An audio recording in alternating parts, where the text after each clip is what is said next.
cinema matinee. I ain't got $7.50 to pay. Everybody now.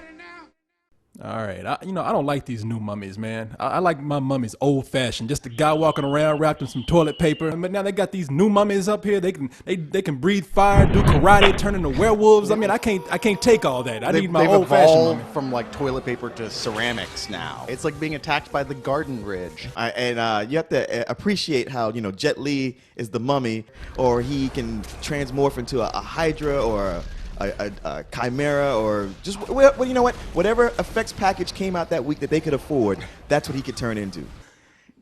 I fucking hate when you do that. Don't do that to me. Do what? He goes to, I'm done with the joke, so I'm going to turn and see what Carlisle has to say. No, you know what it is? The three of us has been talking a lot. Yeah. And it's it's to like give you a chance to get in. He was waiting for that moment when somebody was talking so he can interrupt. That's your normal mode of operation. Hold on, let me start making a point. That'll give him something to think about. Sure. But Jet Li. You see Jet Li come up, and then you see, God, I'm blanking on her name right now. Michelle Yeoh? Michelle Yeoh. And and we're telling the story of the first emperor of China, and it instantly reminds you that, oh yeah, there was this really good film about the first emperor of China with these two people, and now we've got to sit through 2 hours of douchebaggery. Yeah.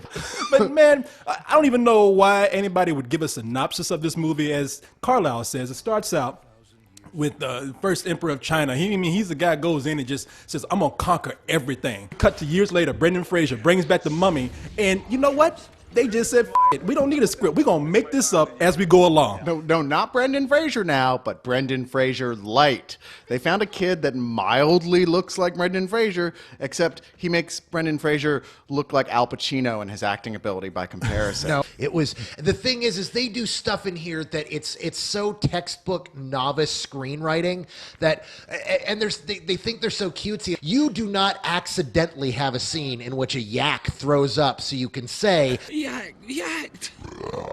I can't blame Jet Li, because let's face it, none of us speak Chinese, and for all we know, the dialogue they gave him to read was brilliant. Maybe in Mandarin, what they were saying is, can you believe these white people they actually paid to see this?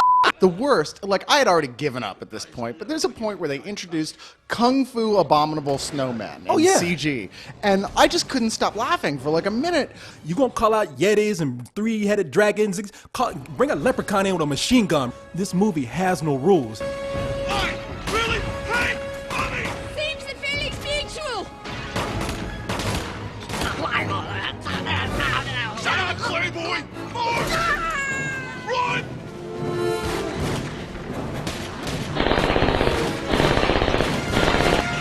It gets to a point where you got to say, okay, we got to abide by something. It would help maybe if they captured a sense of adventure. Now, to do that, you need to care about your characters. Yeah, and you don't give a about these people at all. No, you don't. And the reason why you don't is because, as Carlisle says, they create character by having these people, all of them, do one-liners or do little cutesy bits of business. John Hannah, that's right. The brother. I knew it was. I knew. I was like Daryl Hannah, something like that. That is totally a useless character.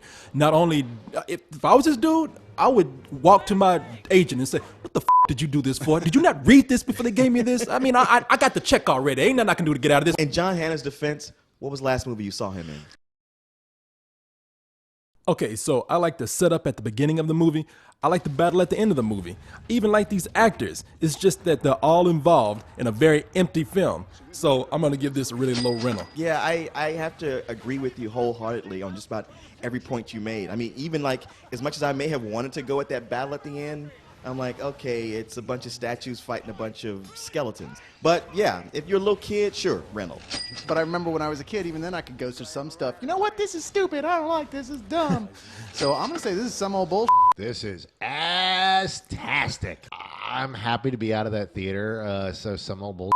I have to admit, though, as evil as Jet Li's character is in this movie, I kind of feel bad for him. At the beginning of the movie, Michelle Yeoh cast a curse on Jet Li. So she says, I'm gonna put the ultimate curse on you. I'm gonna turn you into diarrhea, and then you're gonna turn to fire and be a hardened turd after that. So I'd be kind of pissed off too if I had to spend eternity as a hard piece of shit. Hey, well, he was a piece of shit, but he was alive, so it's just as well. He just So spent the it's rest of his life appropriate. that When way. he actually grew that porn star mustache there, you knew he was no good. Time to make it